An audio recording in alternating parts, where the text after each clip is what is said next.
বিসমিল্লাহির রহমানির রহিম। Mizan SD media, সত্যের পথে আলে সুন্নাত ওয়াল জামাত। নিহিদান কালে মুর্শিদ আমার হইও জামিনদার করেন। আপনারা দৃঢ়তার সহিত রান্না করেন, আর আপনাদের পাশে যাতে কেউ এক্সট্রা কথা না বলে। আপনারা ডেক্সি নাড়াচাড়া করেন, কিন্তু কেউ যেন এক্সট্রা কথা না বলে। আমি বিনয় করে বলতেছি, কারণ এটা ওয়াজ মাহফিল। একটু দুরূদ শরীফ পড়েন। আল্লাহুম্মা সাল্লি আলা সাইয়্যিদিনা মুহাম্মাদিন নাবি মাওলানা দিন চিশতির বয়স 13 কিংবা 14 বছর। এই বয়সের মধ্যে ঈদের নামাজ পড়ার জন্য তিনি রমজানের শেষ দিকে নতুন কাপড় সেলাই করলেন গায়ে দেওয়ার জন্য, ঈদগার ময়দানে যাওয়ার জন্য। এটা আমরাও দেখবেন যখন রমজান শরীফের আগমন হয়, 15 রমজান কোন সুরত যায়, এরপরে দেখবেন বাচ্চাগুলা বাহানা ধরে, আব্বা আম্মা নতুন কাপড় কিনে না দিলে ঈদগার ময়দানে যাব না। আছে না? বাচ্চাগুলা দেখবেন বাইনা ধরে বাবার সাথে, আব্বা আমাদেরকে ঈদের কাপড় কিনে দেন। মার কাছে গিয়া কয়, আমাদেরকে ঈদের কাপড় কিনে দেন, নাইলে ঈদের নামাজ পড়তে যাব না। আমাদের সমাজের মধ্যে কিছু কিছু গরিব বাবা ছেড়ে চলতে পারে না, ঠিক মতো সংসার চালাতে পারে না। গরিব বাবার সন্তানগুলো যখন তার বাবার কাছে যদি আবদার করে, আব্বা ঈদের দিনে নতুন জামা কিনে দিতে হবে, দেখবেন বাবার এবিলিটি না থাকলেও কষ্ট কইরা হইলেও নিজের জন্য না কিনা ওই মা ওই বাবা সন্তানের জন্য ঈদের কাপড় কিনে দেয়। ঠিক কিনা কোন? আমি আমার নিজের চোখেও দেখেছি, আমাদের এই দেশে এখনো কিছু বাবা আছে রে, সংসারের খরচ করতে যাইয়া এবিলিটি কম থাকার কারণে এখন পর্যন্ত কিছু কিছু বাবা আছে ঈদের দিনে নিজে পুরাতন কাপড়টা পইরা ঈদগাহতে যায়, সন্তানগুলারে নতুন কাপড় কিনা ঈদগার ময়দানে পাঠায়। আসে না নাই? এই যুবক, বাবার হোটেলে যেই সন্তানগুলো খাওরে, একটু বাবার দরদটা বোঝার চেষ্টা করবা। আমরা বাবার পকেটের টাকাগুলা ওহরহ খরচ করতেছি, কিন্তু বাবা নামক ব্যক্তিটা এই টাকাগুলা তিনি কেমনে ইনকাম করতেছে একটু যাই না দেখেন, বুঝা দেখেন যে টাকা রুজি করা যে কত কষ্ট হয়। একটা সংসার যিনি চালায় ওই বাবাটাই বুঝতে পারেন। হোক সে বড় ব্যবসায়ী, হোক সে মাজারা ব্যবসায়ী, ছোট ব্যবসায়ী, ছোট হোক মধ্যবিত্ত হোক উচ্চবিত্ত হোক, ব্যবসায়ী যারা, চাকরিজীবী যারা, তাদেরকে জিজ্ঞেস করে দেখবেন টাকা ইনকাম করা কত যে কষ্ট হয়। কিন্তু আমরা সন্তানগুলা দেখা যায় ওহরহ বাবার পকেটের টাকা খরচ করতেছি, একটাবার বাবা মায়ের দুঃখ কষ্ট বুঝি না। কিন্তু ওই সন্তানগুলা বুঝে রে, যেই সন্তানগুলা অল্প বয়সে মায়ের মুখ হারায়, বাবার মুখ হারায়,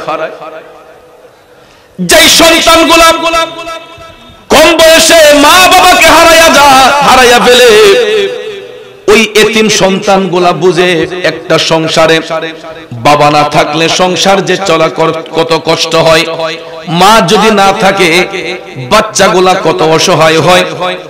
আপনারা লক্ষ্য করে দেখবেন এতিমদের দিকে তাকাইয়া। আমি গত বছর এরকম একটা এতিম আমার দৃষ্টিতে পড়ছিল। আমি আমার গ্রামের বাড়িতে ঈদ নামাজ পড়তে গেলাম সবাইকে নিয়ে। ঈদের দিন ঈদুল ফিতরের জামাত পড়ে বিকাল বেলা একটা বিশেষ কাজে আমাকে শহরের বাসায় যেতে হলো। ড্রাইভার নাই, আমি নিজে গাড়ি ড্রাইভ করে গেলাম। বাসায় ঢোকার আগে এতিমখানার পাশ দিয়ে যাচ্ছি, হঠাৎ করে দেখি এতিমখানার গেটের ভিতরে কয়েকটা বাচ্চা দৌড়াদৌড়ি করতেছে। সঙ্গে সঙ্গে গাড়িটা ব্রেক দিলাম। কিরে, ঈদের দিনে তো মাদ্রাসা বন্ধ থাকার কথা, আজকেও মাদ্রাসার ভিতরে বাচ্চাগুলা দৌড়তেছে, বিষয়টা কি? গাড়িটা ব্রেক দিয়ে আমি গেটের কাছে গিয়ে একটা বাচ্চাকে ডাক দিলাম, বয়সটা সর্বোচ্চ 10 থেকে 11 বা 12 হবে, এরকম 10 থেকে 12 বছর। ডাক দেওয়ার সঙ্গে সঙ্গে বাচ্চাটা দৌড়ে আসলো। আয়েশা আমাকে বলতেছে, হুজুর গেটের চাবি তো আমাদের কাছে নাই, বড় হুজুরের কাছে। আমি বললাম, বাবা আমি মাদ্রাসায় ঢুকতে আসি নাই, তোমরা যেখানে দৌড়াদৌড়ি করতেছো আমি জানতে এসেছি আজকে ঈদের দিন তোমরা কি বাড়িতে যাও নাই? এই কথাটা বলতে না বলতে দেখি বাচ্চার চোখের পানিগুলা টলটল করতেছে। এ কাইতলার যুবকরা শোনো রে, এতিমদের দুঃখ। আমি দেখলাম বাচ্চাটার চোখের পানি টলটল করতেছে। আমি বললাম, বাবা তুমি কান্দো কেন? বাড়িতে যাও নাই? কই হুজুর বাড়িতে তো কেউ নাই। মা কই, বাবা কই? কই হুজুর মাও নাই, বাবাও নাই, মাও নাই, বাবাও নাই। এই জন্য সন্তানগুলা বাড়িতে যায় না। অথচ দেখেন গরিব মা বাবা যদি দুনিয়াতে থাকে রে, যাকাত ফিতরার টাকাও যদি থাকে, এই টাকা দিয়া দেখবেন মা বাবা নিজে বাজার কইরা সন্তানের জন্য কিছু সেমাই মিষ্টান্ন নিয়ে আসে। মায়ের হাতের রান্না করা সেমাই। গরিব পরিবার হইল দেখবেন ঈদের দিনে অন্তত ছেলেটা বাহিরে থাকে না, মার আঁচলে থাকে, দেখবেন ওই সন্তানদেরকে মা নিজের হাতে রান্না করে সেমাই মিষ্টান্ন খাওয়ায়। ঠিক কিনা বলেন? আমরা সন্তানগুলা মায়ের তারিফ করি, শুধু আমরা নয় সকলেই, যে আমার মার হাতের রান্নার মতো কারো রান্না হয় না। অথচ দেখেন অনেক রান্না আমাদের কাছে পছন্দ হয় না, কিন্তু সন্তান যদি তার মার হাতের রান্না খায়, কয় আমার মার মতো রান্না পৃথিবীতে আর কোন জায়গায় পাইছি না। গরিব হোক ধনী হোক, গরিব হোক ধনী হোক, মায়ের হাতের রান্নার মতো রান্না আর কারো হয় না। গরিব মা হইল দেখবেন বাচ্চাটারে সুন্দর করে ঈদের দিনে সেমাই মিষ্টান্ন রান্না করে খাওয়ায়। ওই এতিম ছেলেটার মা নাই, বাবা নাই। আমি দেখলাম চোখের পানি চাইরা কান্না শুরু করে দিছে। আমি বললাম, কান্দিস না। সঙ্গে সঙ্গে আরো 2-3টা ছেলে দৌড়ে আসলো। ওরাও কই আমাদেরও মা নাই, বাবা নাই, এই জন্য আমরা ঈদের দিন বাড়িতে যাই না, মাদ্রাসায় থাকি। আমি বললাম, কি আজকে ঈদের দিনে তোমরা কি সেমাই মিষ্টি খাইছো? কই জি খাইছি। কে খাওয়াইছে? কই বড় হুজুরের বাসা থেকে রান্না করে আমাদের জন্য বক্স দিয়া পাঠাইছে। চিন্তা করে দেখেন, হুজুর বাসা থেকে রান্না করে তাদের জন্য সেমাই মিষ্টান্ন পাঠাইলো, কিন্তু আজকে মা বাবা না থাকার কারণে তাদের বাড়িতে যাওয়ার সুযোগ আর হইল না। হে বন্ধু শুনো, আমার খাজা মঈনুদ্দিন ঈদের দিনে নতুন পোশাক পরিধান করে তিনি ঈদগার ময়দানের উদ্দেশ্যে রওনা হইলেন। ঈদের দিনে খাজা মঈনুদ্দিন ঈদের নামাজ পড়ার জন্য নতুন পোশাক পরিধান করে ঈদগার ময়দানে রওনা হইলেন। হঠাৎ করে খাজা মঈনুদ্দিন ঈদগার ময়দানে যাওয়ার সময় দেখতেছেন হাতের ডান পাশে একটা গুরুস্থান, গুরুস্থানের পারে একটা ছেলে হাউমাউ করে কান্নাকাটি করতেছে। বাচ্চাটা কান্নাকাটি করতেছে। আমার খাজা মঈনুদ্দিন চিশতি ওই ছেলেটার কাছে যাইয়া দেখতেছেন বাচ্চাটা কান্না করতেছে, ছেলেটা কান্না করতেছে। খাজা মঈনুদ্দিন ডাক দিলেন, কিরে বাবা, আজকে ঈদের দিনে তুই কান্নাকাটি করস কেন? তুই কি ঈদগাতে যাবে না? কয় না, আমি যাব না। খাজা মঈনুদ্দিন বললেন, কেন যাবি না? তখন ডাক দিয়া কই, হুজুর আমার মা নাই, বাবা নাই, আমার নতুন কাপড় কিনে দেওয়ার মতো একটা দরদি মানুষও নাই। আজকে আমার মা বাবা দুনিয়াতে না থাকার কারণে আমি ঈদের দিনে নতুন কাপড় পরতে পারি নাই, নতুন জামা গায়ে জড়াতে পারি নাই। এই জন্য আমি মার কবরের পারে, বাবার কবরের পারে দাঁড়াইয়া কান্না করতেছি, ঈদগার ময়দানে যাব না। ছেলেটার এই কথা শুনে, দরদ বাঁকা কথা শুনে খাজা মঈনুদ্দিন চিশতির চোখের পানি টপ টপ করে ঝরতে শুরু করলো। আমার খাজা বাবা চোখের পানি ছেড়ে কান্দে, চোখের পানি ছেড়ে কান্না করে খাজা মঈনুদ্দিন বলতেছেন, বাবা তুই কান্দিস না। কে বলছে এই দুনিয়াতে তোর কেউ নাই? আমি মঈনুদ্দিন আছি। ওরে নয়নে নয়নে রাখিব রে খাজা তোমায় পাইলে নয়নে নয়নে রাখিব। খাজা গরিবের আওয়াজ ডাক দিয়া কয়, কে বলছে কেউ নাই, আমি আছি। এই কথাটা বলিয়া খাজা গরিবে নেওয়াজ নিজের গায়ের নতুন কাপড়টা টান দিয়া খুলে ফেললেন। আমার খাজা বাবা নিজের গায়ের পোশাকটা টান দিয়া খুলে ফেলে ওই এতিম ছেলেটার গায়ের মধ্যে জড়াইয়া দিয়া খাজা মঈনুদ্দিন চিন্তা করলেন, এখন তো আর নতুন কাপড় কিনা যাবে না, এখন তো আর দোকানে যাওয়া যাবে না। তখন তিনি ঘরে যাইয়া নিজের পুরাতন কাপড়টা গায়ের মধ্যে দিয়া ওই ছেলেটার গায়ের মধ্যে নতুন পোশাক জড়াইয়া খাজা মঈনুদ্দিন তারে হাতে ধইরা ঈদগার ময়দানে নিয়ে গেলেন। আরো জোরে কোন সুবহানাল্লাহ। এতিম ছেলেটার সাথে কইরা ঈদগার ময়দানে খাজা মঈনুদ্দিন নিয়ে গিয়া ঈদের নামাজ পড়লেন। ঈদের নামাজ শেষ করিয়া খাজা বাবা বলতেছেন, চলো তুমি আমার সাথে আমার বাড়িতে চলো। খাজা গরিবে নেওয়াজ তখন ওই এতিম ছেলেটারে নিজের বাসায় নিয়ে আসলেন, আপন হুজরাতে নিয়ে আইসা খাজা গরিবে নেওয়াজ সুন্দর করে নিজের ঘরে রান্না করা সেমাই মিষ্টান্ন গোলাপ, নিজের ঘরের সেমাই মিষ্টান্ন গোলাপ খাজা গরিবে নেওয়াজ বাবা যেরকম সন্তানের মুখে তুলে দেয়, খাজা মঈনুদ্দিন নিজের হাতে ওই সেমাইগুলা নিজের হাতে সেমাইগুলা সুন্দর করে চামিচ দিয়ে বাচ্চাটার মুখের মধ্যে তুলে দিলেন। জুড়ে কি সুবহানাল্লাহ বলবেন না?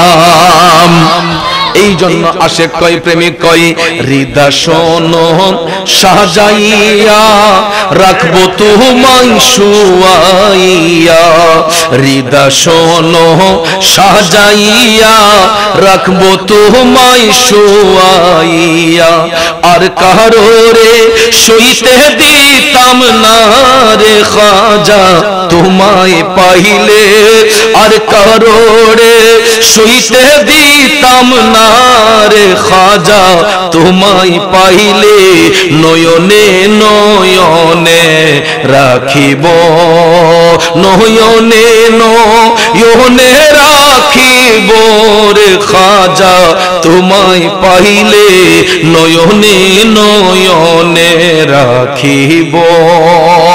খারাপ লাগতেছে ভাইয়েরা, একটু মনোযোগ। খাজা মঈনুদ্দিন ওই ছেলেটাকে নিজের হাতে মিষ্টান্ন মুখে দিলেন, কারণ এতিমের প্রতি আমার খাজা গরিবে নেওয়াজের কেমন দরদ ছিল। আজকে আমরা ওই খাজা মঈনুদ্দিনকে নিয়ে বিরূপ মন্তব্য করি, খারাপ ধারণা করি।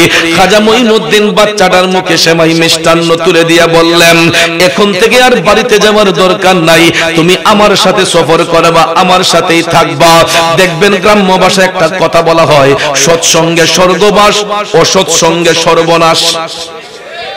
সঙ্গ যদি ভালো হয়, খারাপ ঘরের ছেলেটাও ভালো হতে সময় লাগে না, আর সঙ্গ যদি খারাপ হয়, ভদ্র ঘরের সন্তানটাও নষ্ট হতে সময়। এই জন্য আমার দয়াল নবী বলছেন, তোমরা কখনো ইহুদি খ্রিস্টানদেরকে তোমাদের বন্ধু রূপে গ্রহণ করিও না।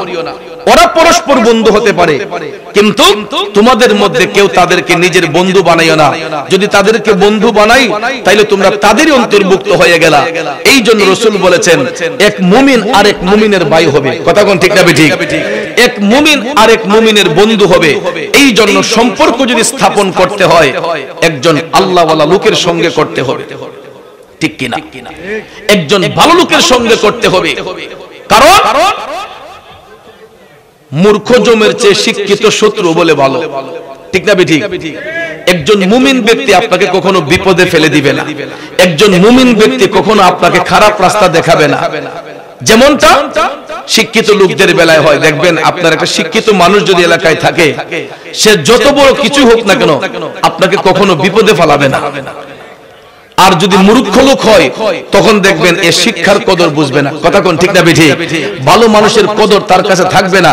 যেই কোনো মুহূর্তে দেখবেন বদনাম করতে দ্বিধাবোধ করবে না, তাকে গাহিল করতে দ্বিধাবোধ করবে না। এই জন্য ভাইয়েরা আমার, সব সময় ইমানদারের সঙ্গ নিতে হয়। আমার খাজা গরিবে নেওয়াজ, তিনি দুনিয়াতে থাকতে যেমন গরিবের বন্ধু, ওফাতের পরে আল্লাহর ওলিদের মকাম 70 গুণ বেড়ে যায়। এই কথাটা বলেই বিদায়ের দিকে চলে যাব। বন্ধুরা আমার, বাবাজিরা আমার, অনেকেই কয় হয়ে কেউ ফিরে না খালি হাতে খাজা গরিবে নেওয়াজের দরবারে। এই কথাটা চিরন্তন সত্য, কারণ গরিবে নেওয়াজের উসিলায় আমার আল্লাহ কাউকে কখনো অপূরণ রাখে না। যদি চাওয়ার মতো চাওয়া যায়, পাওয়ার মতো পাওয়া যায়, কিন্তু উদ্দেশ্যটা থাকতে হবে সহি, ঠিক কিনা? আজমির শরীফের অনতি দূরে এক গরিব ভদ্রলোক, সে অনেক চেষ্টা করলো 500 রুপির জন্য তার মেয়ের বিবাহের কাজ সমাপ্ত করতে পারে না। কত রুপি? 500 রুপির জন্য সে তার মেয়ের বিবাহের কাজ সমাপ্ত করতে পারে না। তো আমাদের দেশে দেখবেন অনেক মানুষের কাছে গিয়ে করজায় হাসানা চাইলে যে ভাই আমারে 1 মাসের লেগে 20,000 টাকা দেন, 10,000 টাকা দেন, দেখবেন ঠুট মুঠ হুকায় কইব আরে এমন এক টাইমে কইছো ভাই 20 খাইবার পয়সা নাই। একটা সপ্তাহ আগে কইলো একটা মিল মাল করলাম হইলে। আসেন এরকম বিপদে পড়ে এক ভাই তার চাচতো ভাইয়ের কাছে চাইলো, ফুফাতো ভাইয়ের কাছে চাইলো, বা কোনো বন্ধুর কাছে চাইলো। 15 দিন 1 মাসের জন্য চাইছে, কই ভাই 20 খাইবার পয়সাও নাই। কিন্তু যদি ফোন যে ভাই বন্ধু ফত্তনের উপরে কিছু টাকা আমারে দেওয়া যায় মনি মাস 3 লাগা, কত কয় 20,000 টান দিয়ে নেসিবার মাঝে কব না 50,000 মিলাই নাও গা, ঠিক না বেটি? এ যুবক ভাইয়ার আমার দয়াল নবী যেটাকে হালাল করেছেন আমরা হালালের দিকে নাই, যেটাকে রাসূল হারাম বলেছেন, নিষেধ করেছেন, দেখা যায় আমরা হারামের দিকে ব্যস্ত হয়ে যাই, ঠিক না বেটি? গভীর মনোযোগ। ওই গরিব ভদ্রলোক অনেকের কাছে চাইলো, টাকা পায় না। 500 রুপির জন্য তার মেয়ের বিবাহের কাজ অসমাপ্ত। অনেকক্ষণ চিন্তা ভাবনা করার পরে লোকটার মধ্যে তন্দ্রাচ্ছন্ন ভাব, ঘুম আসে না এরকম তন্দ্রাচ্ছন্ন ভাব। হঠাৎ করে কে যেন তাকে এসে বলতেছে খাজা মঈনুদ্দিন তো গরিবের বন্ধু, তুই সেখানে যা। তখন সে চমকে উঠলো, আসলে তো ঠিক, তিনি তো গরিবের বন্ধু। অনেকেই বলছে খাজার দরবারে গেলে নাকি কেউ খালি ফিরে না, তো আজকে গিয়া দেখবো। সে কিন্তু তন্দ্রাচ্ছন্ন ভাবে এই স্বপ্নের ঘরে এটা দেখে ওই গরিব লোকটা, ভদ্রলোক, সে সত্যি সত্যি রওনা হয়ে গেল আজমির শরীফের অভিমুখে। যাইতে যাইতে যাইতে যাইতে আমার খাজা বাবার দরবারের মধ্যে গিয়ে হাজির হইল। সারাটা রাত সেখানে ইবাদত বন্দেগী করলো, সারাটা রাত সেখানে ইবাদত বন্দেগী করলো। সকালবেলা কই কি রে খাজানা গরিবের বন্ধু, আমি তো আজকে সারাটা রাত এখানে ইবাদত করলাম, কই খাজার নামের তো কোনো সাড়া নাই। সে গরিবের বন্ধু হয় কিভাবে? কই বুঝছি আজকে তো প্রথম আইছি, দেখি দ্বিতীয় দিনটা থাইকা। দ্বিতীয় দিন আবারও কাটাইলো, দ্বিতীয় দিন আবারও সারাটা রাত ইবাদত বন্দেগী করলো। দেখা যায় দ্বিতীয় দিনের মধ্যে কোনো সারা শব্দ নাই। লোকটা কই শুনলাম গরিবের বন্ধু, কোনো কিছু দি নাই, কিচ্ছু দি পাইতাছি না। টানা 3 দিন খাজা গরিবের নেওয়াজের দরবারে ইবাদত বন্দেগী করার পরে চতুর্থ দিনের বেলায় আবারও যখন ডাকতেছে কোনো কিছু সারা শব্দ পায় না। কয় কে বলছে খাজা গরিবের বন্ধু? সে কখনো গরিবের বন্ধু হতে পারে না। ধিক্কার জানাই এই খাজা, এর মতো খাজা আমার লাগবে না।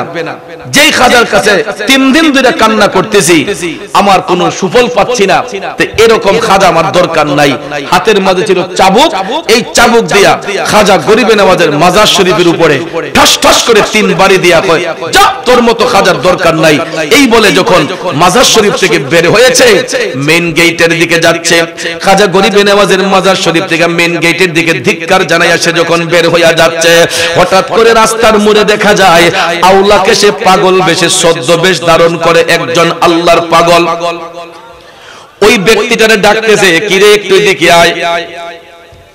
কয় 500 রুপির জন্য তোর মেয়ের বিবাহের কাজ সমাপ্ত হচ্ছে না। এই পাগল যখন এই কথা বলতেছে, সে তো স্ট্রেঞ্জ, কি ব্যাপার? আমি তো এ পর্যন্ত কাউকে বলি নাই যে আমার মেয়ের বিবাহের জন্য 500 রুপির প্রয়োজন। এই পাগলে জানে কেমনে? বন্ধুরা আমার, বাবাজিরা, গভীর মনোযোগ। যারা মজজুব, যারা আল্লাহর বন্ধু এরা এক এক সময় এক এক সূরত ধারণ করে, কিন্তু আমরা বুঝি না। অনেক সময় দেখবেন আমাদের এলাকাগুলোর মধ্যে অনেক ফকির পাগল আসে, দেখলে হয়তো আমাদের কাছে নোংরা মনে হয়, দেখলে হয়তো আমাদের কাছে খারাপ মনে হয়, আর খারাপ বিদায় দেখবেন ওই পাগলগুলাকে আমরা অনেকে তাড়াইয়া দেই না। আর সবচেয়ে বেশি কষ্ট লাগে, আমি দেখছি কিছু কিছু ইউটিউবার এরা দেখবেন ভিউয়ার্স বাড়ানোর জন্য এই সমস্ত কিছু পাগলদেরকে অপমান কইরা ভিডিও ক্লিপ ধারণ করে এই পাগলদেরকে নিয়ে কুৎসা করে, চুল দাড়ি কাইটা দেয়, এদেরকে ডিস্টার্ব করে। আচ্ছা বলেন তো, ওই পাগলগুলাকে কারো কাছে 10 টাকা চায়? আপনারা বলেন, যারা সত্যিকারের পাগল এরা কি কারো কাছে 10 টাকা চায়? এদের কি খাবারের প্রয়োজন মনে করে, বাসস্থানের প্রয়োজন মনে করে? এরা আউলা কেসে পাগল বেশে ফেরারি হইয়া দেখবেন রাস্তায় রাস্তায় ঘুরে, এদের থাকার কোনো বাসস্থান এরা আছে বলে মনে করে না বা থাকবে বলে মনে করে না। এরা দেখবেন এদের ভাবে ফেরারি হইয়া এরা ঘোরাফেরা করে, এরা তো কাউকে ডিস্টার্ব করে না। আমরা গিয়ে কেন তাদেরকে ডিস্টার্ব করি? আমার বড় দুঃখ হয়, লজ্জা হয়, কারণ ওই পাগলগুলা তো আমাদের চাইতে অনেক ভালো। কারণ আমরা তো এই সুন্দর সুন্দর পোশাক পইরা একজন আরেকজনের কাছ থেকে সুদের ব্যবসা করি, ঘুষের ব্যবসা করি, এক ভাই আরেক ভাইয়ের ওজনে কম দেয়, এক ভাই আরেক ভাইয়ের ক্ষেতের লাল কাইটা নিজের ক্ষেতে ঢুকাই। তাইলে এই কাপড় বিন্দা লাভ হইল কি? এত সুন্দর বেশভূষা দইরা আমরা তো একজন আরেকজনের প্রতি জুলুম করতেছি, অবিচার করতেছি, তাহলে ওই পাগলগুলোকে আমরা ডিস্টার্ব করব কেন? একটা বাস্তব কথা শুনেন না, 2012 সালে সম্ভবত আমি নবীনগর প্রোগ্রাম শেষ করে হবিগঞ্জের উদ্দেশ্যে রওনা। তখন আমার গাড়িতে, তখন এলপিজি ছিল না, তখন সিএনজি গ্যাস ছিল। তো বিশ্ব রোড গিয়ে আমি ভাবলাম গাড়িতে একটু গ্যাস পোড়াই। রাত্রে আনুমানিক 2:30 থেকে 3টা হবে, এরকম 2:30 থেকে 3টা এরকম হবে। হঠাৎ করে আমি দেখি একটা পিঠে একটা সালা গাইড, একটা পাগল এসে আমাকে বলতেছে 10টা টাকা দেস না। তুই কই রই, 10টা টাকা দেস না। কইতে দেরি হইছে, আমিও দিয়া দিছি। একটা গুরুন্টি দিয়া আমারে কয় নে নে নে রাখা দে, আমার কো খরচ করিস না, খরচ করিস না, রাখা দে। তখন আমি দেখলাম টাকাটা আমি আর খুললাম না, যেমনি দিছে মুট করে এমনি রেখে দিছি। এখনো আছে আমার কাছে, এখনো আমার গাড়িতে আছে। আমি সবসময় আমার ব্যাগে এটা রাখি। আমি দিছি 10 টাকা, আমি চিন্তা করলাম এখানে মনে হয় 3 থেকে 350 টাকা হবে, যতটুকু আমি ধারণা করলাম। এখনো খুলি নাই। উপরে একটা 100 টাকার নোট, এতটুকু আমি দেখছি। 3 থেকে 350 টাকা হবে, কম বেশি হইতে পারে। এরপরে আমি গ্যাস নিয়ে কই যে পাগলটা কই একটু দেখি তো, আমি 10টা চক্কর দিলাম, আর তারে খুঁজে পাই না। এই 2012 সাল থেকে এখন 25 সাল, আমি আজও পর্যন্ত তারে খুঁজি, এই চেহারাটা আমি আর পাই না। কিন্তু ভাইয়ার আমার, এই টাকাটা আমার ব্যাগে থাকার কারণে আমি দেখছি আমার আল্লাহ চতুর্দিকে, এটা আমি বাস্তব থেকে আমি অভিজ্ঞতা থেকে বলছি, আমি কোন জায়গার মধ্যে আটকা পড়ি নাই। আলহামদুলিল্লাহ, আর্থিক ক্রাইসিস আমার লাইফে এই পর্যন্ত আমি এটা ভোগ করি নাই। আমি দেখেছি যেই দিকে আমি গিয়েছি আল্লাহ পাক আমাকে অত্যন্ত ভালো অবস্থায় রাখছে। কারণ আমি ছোটবেলা থেকেই কখনো পীর ফকির পাগলদেরকে নিয়ে আমি তামাশা করি না। কারণ এই যে আজকেও দেখেন একজন আল্লাহর ওলি, মজ্জুব ওলি। মজ্জুব কারা? যারা খাবারের চিন্তা করে না, বাসস্থানের চিন্তা করে না, অন্যের চিন্তা করে না, বস্ত্রের চিন্তা করে না। এরা কোরআনের ভাষায় এরা আল্লাহর ওলি। কথা কোন ঠিক না বেঠিক? ওলির প্রকার ভেদ আছে। ওলি 2 প্রকার, একটা হলো ওলিয়ে তাশরিঈ, ওলিয়ে তাকভিনী। ওলিয়ে তাশরিঈ বলা হয় তাদেরকে যারা হচ্ছে মাদারজাত ওলি, অর্থাৎ মায়ের গর্ভে থাকা অবস্থায় ওলির দফতরে যাদের নাম লেখা হয় এদেরকে বলা হয় ওলিয়ে তাশরিঈ, যেটার মধ্যে অটল হচ্ছেন হুজুর গাউসুল আজম আব্দুল কাদের জিলানী আল গিলানী, সঞ্জিরি আজমিরি, খাজা মুঈনুদ্দিন চিশতি। এরা হচ্ছেন মাদারজাত ওলি। সুবহানাল্লাহ কোন? কারণ মায়ের গর্ভে থাকা অবস্থায় আল্লাহ তাদেরকে ওলির দফতরে নাম লিখিয়েছেন। আর ওলিয়ে তাকভিনের বেলায় আমালুশ শরীয়তে ইমাম ইশকে মোহাম্মদ আলা হযরত লিখেছেন 3টা স্তর আছে। এর মধ্যে একটা স্তর হলো এই জামানার মধ্যে ওলি হওয়ার, আল্লাহর বন্ধু হওয়ার আলামত হলো তার মধ্যে জ্ঞান চর্চা থাকতে হবে, শরীয়তের জ্ঞান, যেমন অবাধ পাণ্ডিত্য থাকতে হবে, তাফসিরে জালালাইন, মিশকাতুল মাসাবি এবং হেদায়ার কিতাব, যেটা আমরা ফাজিল ক্লাসে পড়েছি, এই তিনটা কিতাব সম্পর্কে নিজে জানতে হবে, আরেকজনকে জানাইবার মতো, পড়াইবার মতো যোগ্যতা থাকতে হবে। ওই সমস্ত ব্যক্তিদের দ্বারা তরিকতের কাজ আঞ্জাম দেওয়া সম্ভব। এরা এই স্টাডির মাধ্যমে আল্লাহর ওলি হবে। আরেকটা হলো ইলমে লাদুনি। ইলমে লাদুনি হচ্ছে এটা গায়বী মদদে, যার কাশফুল কুলুব হয়, অন্তর চক্ষু যার খোলা, আমিন, গায়বী মদদে ইলমে লাদুনি বলা হয় এটাকে। বান্দার সিনার মধ্যে আল্লাহ ঐশ্বরিক জ্ঞান, আধ্যাত্মিক জ্ঞান যেটা, এটা আল্লাহ রাব্বুল আলামিন দান করে, এরাও আল্লাহর ওলি হয়। এখানে কোনো লেবাসের প্রয়োজন নাই। অনেক ব্যক্তি আছে দেখবেন শার্ট প্যান্ট পরে সে আল্লাহর ওলি হইতে পারবে, ঠিক না বেঠিক? অনেক ব্যক্তি আছে শার্ট গেঞ্জি পরে সে আল্লাহর ওলি হতে পারবে। এই জন্য আল্লাহর বান্দাদেরকে নিয়ে কখনো কুৎসা করতে নাই, ক্রিটিসাইজ করতে নাই। আর আরেকটা স্তর হলো মজ্জুব, যারা আউলা কেসে পাগল বেশি ঘুরে, ফেরারি হইয়া ঘুরে। এরা খাবারের প্রয়োজন মনে করে না, বস্ত্রের প্রয়োজন মনে করে না, অন্যের প্রয়োজন মনে করে না। এরা কোরআনের ভাষায় এরাও আল্লাহর ওলি, কথা কোন ঠিক না বেঠিক? কারণ সে মাজনু, সে কাউকে ডাকে না, তাকে গিয়ে মানুষ খুঁজে, ঠিক না বেঠিক? যেমন একজন সাধক পুরুষ ছিলেন, উনি কিছুদিন আগে দুনিয়া থেকে চলে গেছেন। নবীনগরে সালাম শাহ নামে এক ব্যক্তি পাগল ছিল, চিনছেন না? বলেন তো, আমি উনার সম্পর্কে জানলাম, উনার পারিবারিক ভাবে জানলাম, উনি হাই এডুকেটেড পারসন ছিল, উচ্চ শিক্ষিত একটা ব্যক্তি ছিল। তিনি নাকি একটা কলেজের লেকচারার ছিলেন, ফকির আব্দুল সালাম শাহ। উনি একটা কলেজের লেকচারার ছিলেন, হাই এডুকেটেড পারসন, উচ্চ শিক্ষিত মানুষ। ওই মানুষগুলা ফেরারি হয় কখন জানেন? যখন আল্লাহর সৃষ্টি নিয়ে যখন তারা রিসার্চ করে, গবেষণা করে, তখন গবেষণা করতে করতে করতে করতে ওই মানুষগুলা দুনিয়ার লোভ লালসা সবকিছু ত্যাগ করে, এরা তখন মওলাকে নিয়ে ব্যস্ত হয়ে যায়।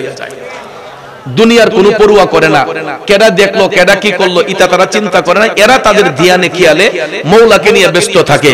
তো আমি যতটুকু দেখলাম, আমি তো প্রায় 17-18 বছর যাবত এই নবীনগরে ঘোরাফেরা করতেছি। আমার অভিজ্ঞতা থেকে আমি দেখেছি যে এই পাগল কোনোদিন কাউকে বলে নাই যে আমার সাথে আসো, আমার কাছে এসে বসো। শত শত মানুষ তার পিছনে গিয়ে ঘুরছে, ঠিক না বেঠিক? ইম্পুসা, ওনার সম্পর্কে যদি জানলাম, উনি তো কখনো কোনো মানুষকে বলে নাই যে আমার কাছে বসে থাকো। কাউরে বলছে? মানুষ তার পিছনে পাগল হইছে, তার প্রেমে পাগল হইছে। উনি তো কাউকে বলে নাই যে তোমরা আমার কাছে আসো, আমার কাছে বসে থাকো। ওই লোক, ওই আল্লাহর ওলি, উনি উনার ভাবে চলছে, কথা কোন ঠিক না বেঠিক? এই জন্য ফকির পাগলদেরকে নিয়ে কখনো কুৎসা করতে নাই, তামাশা করতে নাই। কারণ আগুন নিয়ে খেলা করলে এই আগুনে পুড়ে কিন্তু মরবে, ঠিক না বেঠিক? এই জন্য যুবক ভাইয়ের আমার, সংক্ষেপ করে কথাগুলা বলে যাই, সময় খুবই অল্প। রাস্তার মধ্যে একজন ফেরারি পাগল ছদ্মবেশ ধারণ করে ওই লোককে বলতেছে, কিরে 500 রুপির জন্য তোর মেয়ের বিবাহ হচ্ছে না? লোকটা অবাক হয়ে বলল, হে আল্লাহর পাগল, আমার মেয়ের বিবাহের জন্য 500 রুপির প্রয়োজন, তুমি জানো কেমনে? কয় এত কিছু জিজ্ঞাসা করিস না, নে তোর 500 টাকা দরকার, তুই 500 টাকা নিয়ে যা। যখন টাকাটা ভদ্রলোকের হাতে দিয়ে চলে যাবে, এমন সময় ওই লোকটা তার গায়ের কাপড়ে যখন ধরল, হে আল্লাহর পাগল, কে তুমি বলে যাও। ধরার সাথে সাথে তার গায়ের কাপড়টা সরে গেছে, দেখা যায় পিঠের মধ্যে 3টা বাড়ির দাগ লাল হয়ে ফুলে আছে। তখন ডাক দিয়া কয়, আল্লাহর পাগল, কে তুমি? কার এত বড় সাহস তোমার মতো একটা মহান ব্যক্তির পিঠের মধ্যে 3টা বাড়ি দিল? এটা কোন মানুষ এই কাজটা করলো? কে তোমার পিঠে 3টা আঘাত করলো? অথচ করছে গেলাম নিজে, ওই করছে গেলাম নিজে, ওই কিন্তু পাগলদের সরাসরি দেখা কয়, কার এত বড় স্পর্ধা তোমার পিঠে বাড়ি দিল? তখন এই পাগল বলতেছে, আরে একটু আগে একটা লোক আমার সাথে রাগ কইরা, একটু আগে একটা লোক আমার সাথে রাগ কইরা আমার পিঠের মধ্যে 3টা বাড়ি দিয়ে আসছে। সঙ্গে সঙ্গে ওই গরিব লোকটার মনে পড়ে গেল, আরে আমি তো দেখলাম একটু আগে তো আমি আনা খাজা গরিবে নওয়াজের মাজার শরীফের উপরে 3টা বাড়ি দিয়ে আসলাম, তাইলে তো বাড়ি তো মাটির উপরে লাগে নাই, বাড়ি তো লাগছে আল্লাহর ওলি খাজার পিঠের মধ্যে, ঠিক না বেঠিক? সঙ্গে সঙ্গে এই আল্লাহর পাগল আবার রুহের জগতে চলে গেছে। হঠাৎ করে তিনি উদয় হয়ে গেছে, আর তাকে খুঁজে পায় না। তখন ওই লোকটা কান্না করতে করতে আজমির শরীফে খাজা বাবার মাজার শরীফের ভিতরে আবার আসলো। আয়েশা কান্নাকাটি শুরু করলো, আমার আল্লাহরে ডাক দিয়া কয়, করিম রহিম নামটি তোমার, আল্লাহ কাদের গুনি আমি পাপী ডুইবা যাইতাম নি। মৌলাজি তোমার রহিম নামটি থাকিতে আমি পাপী ডুইবা যাইতাম নি। চোখের পানি চাইরা কান্দে আর কয়, আল্লাহ যতক্ষণ তোমার বন্ধু খাজার দেখা না পাইব ততক্ষণ পর্যন্ত আমি এখান থেকে যাব না। একদিন, 2 দিন, 3 দিন কান্না করার পরে 4th দিনের বেলায় সে যখন রাত্রি নিশীথে খাজা গরিবে নওয়াজের রওজা শরীফে বৈশা কান্না করতেছে, হঠাৎ করে ওই ব্যক্তিটা তন্দ্রাচ্ছন্ন ভাব, ঘুম ঘুম ভাব। তখন দেখে খাজা গরিবে নওয়াজের হাত মুবারক তার পিঠের মধ্যে রাইখা বলতেছে, এ আল্লাহর বান্দা, আমি মঈনুদ্দিনের ভিতরে আর কোনো কষ্ট নাই, এবার যাও তুমি বাড়িতে যাইয়া তোমার মেয়ের বিবাহের কাজ সমাপ্ত করে আসো। আল্লাহু আকবার, ইয়া রাসূলুল্লাহ। কলিজারই কোন দিয়া রাঙা চরণ ধুয়াইয়া মাপার কেশ মুইছা দিতাম রে খাজা, তোমায় পাইলে নয়নে নয়নে রাখিব, নয়নে নয়নে রাখিব। খারাপ লাগতেছে। তখন লোকটা বাড়িতে যাইয়া তার মেয়ের বিবাহের কাজ সমাপ্ত করে সব কিছু বিসর্জন দিয়া খাজা গরিবে নওয়াজের দরবারে আইসা তার জীবনের শেষ মুহূর্ত পর্যন্ত কাটাইয়া ওই লোকটা খাজা গরিবে নওয়াজের দরবারে খেদমত কইরা সেও বান্দা থেকে আল্লাহর বন্ধু হয়ে গেছে। জোরে জোরে কোন আল্লাহু আকবার। আমার যুবকরা, আমাদের ইউটিউব চ্যানেলটি সাবস্ক্রাইব করে আমাদের সাথে থেকে পাবেন বিভিন্ন সুন্নি পীর মাশায়েখদের ওয়াজ ও গজল। আমাদের ভিডিওটি ভালো লাগলে লাইক, কমেন্ট এবং ইসলামের ও সুন্নিয়তের প্রচারের স্বার্থে বেশি বেশি শেয়ার করুন। ধন্যবাদ। মোবাইল 01762277888। এছাড়াও আমাদের এখানে ওয়াজ মাহফিল, বিয়ে, গায়ে হলুদ, সেমিনার, যে কোনো অনুষ্ঠানে স্টেজ সাজানো সহ যে কোনো অনুষ্ঠানের ভিডিও কাজ করা হয়।